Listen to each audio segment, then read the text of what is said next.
The Lord of the Rings, Gollum. Honestly, nobody expected this game to be good in the first place, because the idea of playing as Gollum was never appealing. Daedalic Entertainment's take on the character hit rock bottom in 2023, scoring 34 on Metacritic, making it one of the worst-rated games of the year. So what went so wrong? The first problem was simple. No one wanted to play as Gollum. In a universe filled with incredible characters, why choose him? The second issue was the game's technical disaster. PS3-level visuals, constant bugs, and absurd glitches like Gollum having seizure-like animations while climbing. Stealth mechanics barely worked, and the controls felt clunky and unresponsive. One critic even said, the PS5 version was so broken that we couldn't even give it a score. The only thing the game had going for it was its story. The Gollum-Smeagol duality was an interesting concept, and in theory, the decision-making system was meant to shape the character, but the execution was so poor that no one cared. After release, Daedalic apologized and announced they were stepping away from game development to focus solely on publishing. Gollum wasn't just a bad game, it was the game that ended the studio. Battlefield 2042. Battlefield 2042 went down in history as one of the biggest disappointments in the Battlefield franchise. When it launched in 2021, critics gave it a 73, but players crushed it with a 2.4 user score. EA made us wait 3 years. So what did we get? An unfinished game. What were the problems? First of all, no campaign. Yes, many Battlefield players focus on multiplayer, but the single-player campaigns were always memorable, and this one didn't exist at all. Second, the specialist system replaced the classic class system, and almost no one liked it. Team play completely collapsed, as everyone ran custom loadouts and played solo. Third, the maps were empty. Even with 128 players, these massive maps felt lifeless and poorly designed. But the real disaster was the bugs. At launch, the game crashed constantly, frame rates dropped, and footstep audio came from the wrong directions, completely ruining immersion. Weapons felt like toys, and destruction, once a Battlefield trademark, was almost non-existent. The most tragic part? Portal mode was actually good, letting players revisit classic Battlefield experiences. But the base game was so bad that nobody cared. By the time the game was finally fixed in 2025, it was already too late. Battlefield 6 arrived and everyone moved on. Fallout 76. Released a few years after Fallout 4, Fallout 76 became Bethesda's biggest disaster. At launch, it had a 2.4 user score on Metacritic, a complete catastrophe. Todd Howard promised 16 times the detail, but what players got was 16 times more bugs. Why was it so bad? First, they turned Fallout into a multiplayer game, something no one asked for. Second, there were no NPCs. Yes, in an RPG. No characters, just holotapes and notes. The world felt completely lifeless. Third, it felt like a multiplayer mode for Fallout 4, not a new game. Basically a $60 DLC. And fourth, a bug festival. Invisible water, disappearing rivers, constant crashes. The day one patch was 54 gigabytes, bigger than the game itself. To be fair, it had some positives. Exploration was still enjoyable, crafting existed, and base building could be fun. In 2020, the Wastelanders DLC finally added NPCs and improved the game significantly. After the Fallout TV series in 2024, player numbers increased, and the game became genuinely playable. But the launch disaster will always define it. Metal Gear Survive. This was the first Metal Gear game released after Hideo Kojima left Konami, and it was a complete disaster. For fans, it felt like an insult. People said, Metal Gear without Kojima will be garbage, and sadly they were right. The game was a zombie survival title, but instead of tactical stealth, it focused on killing zombies. The story was ridiculous. Big Boss's body double gets sucked into a wormhole and fights zombies in a parallel universe. What? On top of that, the game forced always online connectivity, even when playing solo. And the most absurd part, they charged money for a second save slot. $10 for another save. Unreal. To be fair, the gameplay wasn't terrible. Base building mixed with Konami's stealth mechanics could be mildly fun. The graphics were solid, and the Fox engine was still impressive. Co-op modes were okay. The real issue was this. It should never have been a Metal Gear game. As a generic survival game, it might have been received better, but as a Metal Gear title, it felt disrespectful to Kojima's legacy. A 63 on Metacritic isn't awful, but by Metal Gear standards, it was a failure and proof of how far Konami had fallen. Grand Theft Auto, the trilogy. Let's be honest, Rockstar completely mishandling their legendary games did serious damage to their reputation. The remasters of GTA 3, Vice City, and San Andreas could have been amazing, but instead, they were a mess. In 2021, Rockstar handed the project to Grove Street Games, known for mobile ports, and the result was laughable. The problems? First of all, the graphics were awful. AI upscaling made characters look horrifying. CJ's face became a meme, and characters like Denise looked alien. The rain effect was so bad you could barely see the screen. There were typos, including the iconic, "All you had to do was follow the damn train," line being wrong. Classic songs were removed due to licensing issues. Performance was terrible, 15 to 20 frames per second on Switch. At launch, the games were nearly unplayable unplayable. Rockstar Launcher crashed, the games were pulled from stores, and the worst part, they cost $60. The original versions were removed, leaving players forced to buy these broken remasters. The backlash was so intense that Rockstar had to apologize. Yes, patches eventually made the games playable, but the first impression was so bad that it permanently hurt Rockstar's image. Only Up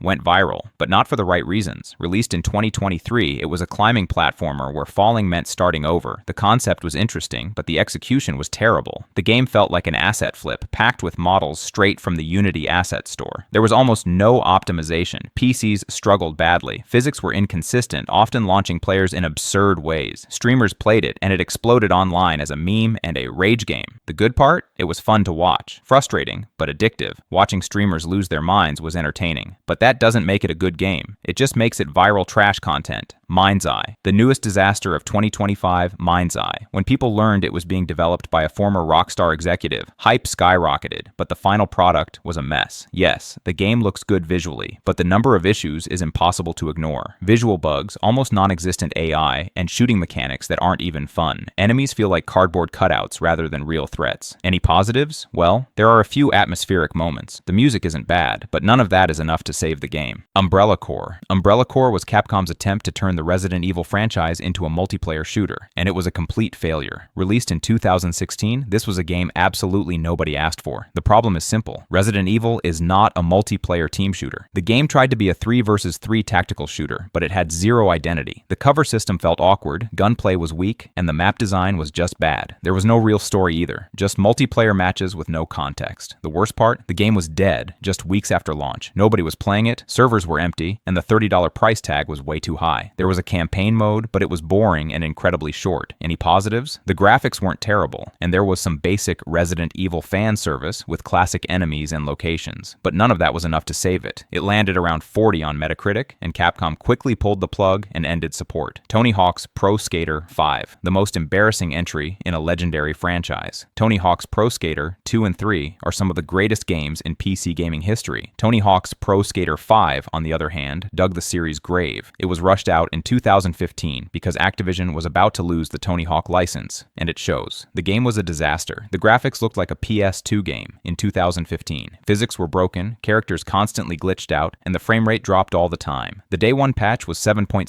gigabytes, bigger than the actual game. Gameplay tried to copy the classic formula but failed hard. The map design was uninspired, multiplayer was buggy, and the career mode was painfully boring. Everything felt unfinished and half-baked. It scored 32 on Metacritic, the lowest in the series by far. Babylon's Fall. Babylon's Fall was the live service disaster from Platinum Games and Square Enix. Expectations were sky high because this is the studio behind Bayonetta and Nier Automata. But instead, we got one of the biggest flops in gaming history. Released in 2022, this always online RPG looked awful. The weird oil painting filter made everything blurry and ugly. Gameplay was a generic hack and slash with none of Platinum's signature quality. The loot system was boring. The grind never ended. There was basically no story, lifeless NPCs, and an empty world. The most tragic part, one concurrent player on Steam. Yes, one. Probably a developer checking if the servers still worked. The game scored 41 on Metacritic, making it one of the worst games of 2022. Square Enix shut the servers down just a year later. In February 2023, the game was officially dead. People who paid $60 got absolutely nothing. Babylon's Fall showed how dangerous live service games can be. Forcing a single-player focused studio like Platinum into GOS was a huge mistake. Square Enix reportedly lost over $60 million on this game. Assassin's Creed Unity. Even though Unity has been patched over the years, it still has issues, and at launch, it was a total nightmare. Released in 2014, the game is set in Paris during the French Revolution. Amazing concept, terrible technical execution. The problems? FPS drops everywhere. Consoles dropped to 15 to 20 frames per second. PC was even worse, almost no optimization. And then there were the infamous bugs, NPCs with no faces, just floating eyeballs and teeth running around. Horrible pop-in, characters clipping into walls, broken co-op, Ubisoft servers crashing, online features not working at all. But here's the painful part. The game had huge potential. Paris looked incredible, easily one of the most detailed open worlds ever made. Interiors were explorable for the first time. Crowds felt alive, parkour was improved, the story was solid, and the French Revolution atmosphere was perfect. It scored 70 on Metacritic, but the user score was 3.1, a disaster. Ubisoft apologized and made the DLC free. While many people like Unity today after all the fixes, I personally personally never warmed up to it. Sonic Boom: Rise of Lyric, one of the worst Sonic games ever, and that's saying a lot. Released in 2014 as a Wii U exclusive, this game failed on every level. Why was it so bad? It used CryEngine 3, but it was never properly optimized for the Wii U. The game was locked at 20 frames per second. The gameplay didn't feel like Sonic at all. Slow, clunky, and more of a generic action-adventure than a platformer. Knuckles had an infinite jump glitch, meaning you could finish the game in about 30 minutes. Character designs were weird. Buff Knuckles, awkward Amy, and Styx was just annoying. The story was meh. Voice acting was average. Boss fights were repetitive. The camera was awful. Combat was generic, and level design was uninspired. They even added multiplayer sections, but nobody cared. It scored 32 on Metacritic, making it the worst Sonic game since Sonic 06. Any positives? The music isn't bad, and co-op can be funny in a so bad it's good way, but it doesn't save the game. The Wii U version almost killed Sonic's reputation. The Incredibles. This game, based on Pixar's legendary movie, wasn't terrible, but it was still a disappointment. Released in 2004 by THQ and developed by Heavy Iron Studios, the game launched alongside the movie and followed the classic movie tie-in formula. So why didn't it fully succeed? The camera angles were awful. You often couldn't even see what was happening. The controls felt sluggish, and combat was extremely basic. Just press a button and wait. Level design was repetitive, puzzles were way too easy, and worst of all, the game was very short. You could finish it in just a few hours, with almost zero replay value. To be fair, it did have some positives. It captured the movie's atmosphere pretty well, and each character had unique abilities. Mr. Incredible used brute strength, Elastigirl stretched, Violet turned invisible, and Dash relied on speed. Voice acting was solid, not the original cast, but still convincing. Graphics were decent for 2004 and matched Pixar's style nicely. The PS2 version scored 71 on Metacritic. Not bad, but not great either. Solidly in the mixed to average range. Fun for kids, boring for adults. IGN gave it a 6.5